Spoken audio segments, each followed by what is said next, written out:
नेपाल में कोई आपदा आती है तो भारत तैयार रहता है। काठमांडू में जब भूकंप आया था तो भारतीय सेना ही मदद के लिए पहुंची थी, लेकिन अब नेपाल की खाल में चीन घुस चुका है और इसीलिए वो साजिश रच रहा है। इस बार नेपाल ने जो किया वो आपको दिखाएंगे, तो चलिए शुरुआत करते हैं। नमस्कार, स्वागत है आपका हेडलाइंस इंडिया पर। मैं हूं नवीन चौहान। एक वक्त था जब भारत और नेपाल के बीच रोटी बेटी के रिश्तों की दुहाई दी जाती थी, लेकिन आज हर बात पर तल्खी दिखाई जाती है। दरअसल चीन की गोदी में बैठा नेपाल अब भारत के खिलाफ साजिश रच रहा है। नेपाल से सटे बिहार के मोतिहारी जिले में ढाका प्रखंड इलाके से लाल बकेवा नदी गुजरती है। बाढ़ आने पर पानी गुआबरी बांध को तोड़ आबादी की तरफ बढ़ जाता है। इसके चलते इस बांध पर प्रशासन मरम्मत का काम करा रहा था, जिससे नेपाल प्रशासन के ऐतराज के बाद रोक दिया गया। नेपाल प्रशासन का कहना है कि बांध का करीब 5 से 600 मीटर का एरिया, जो पिलर नंबर 346/5 से लेकर 346/7 के बीच का है, वो नो मैंस लैंड है, जहां कोई निर्माण कार्य नहीं किया जा सकता। इसीलिए इतनी दूर मरम्मत का काम रोक दिया गया है। यह समस्या पहले नहीं थी।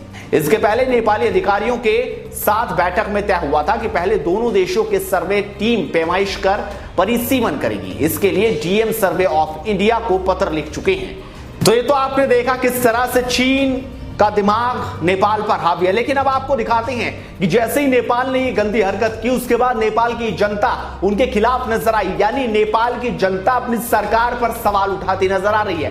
क्या कह रही है, आइए दिखाते हैं। गोरखाली कहते हैं, चींटी पर निकल आए हैं, लेकिन मुझे नेपाल के लोगों के लिए खेद है जो भारत और भारतीयों से प्रेम करते हैं। ये कम्युनिस्ट सरकार दोनों देशों के बीच प्यार और सद्भावनाओं को मार रही है। एसके राज पौडल कहते हैं, जिसके शहर में रहकर नेपाल ये सब कर रहा है, एक दिन पता भी चलेगा। नेपाल का नक्शा है, कहां पर सब चीन में ही मिल जाएगा।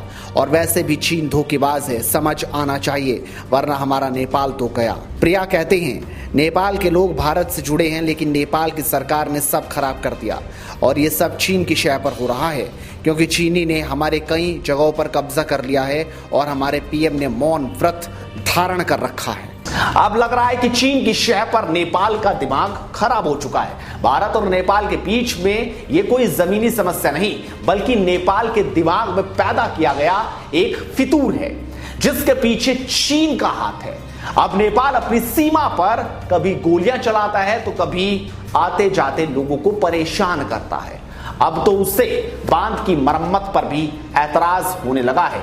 उम्मीद की जाएगी कि जब चीन की सेनाओं के दिमाग से गर्मी उतरेगी तो शायद नेपाल का मिजाज भी सुधरने लगेगा, और वो तभी सुधरेगा जब नेपाल को चीन कोई बड़ा झटका देगा। आप इस वीडियो पर अपनी राय जरूर दीजिए, साथ इस वीडियो को शेयर कीजिए और हेडलाइंस इंडिया को सब्सक्राइब कीजिए। नमस्कार।